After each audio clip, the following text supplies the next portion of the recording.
தேசிய சின்னங்கள். தேசிய கொடி மூவர்ண கொடி. தேசிய மலர் தாமரை. தேசிய விலங்கு புலி. தேசிய பறவை மயில்.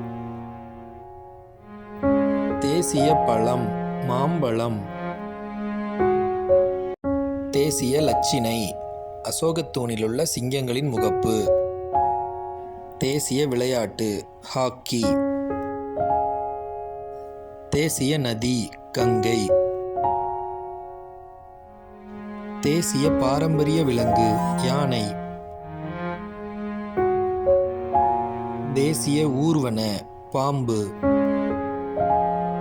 தேசிய நீர்விலங்கு கங்கை டால்பின். தேசிய பாடல் வந்தே மாதரம். தேசிய கீதம் ஜனகணமன.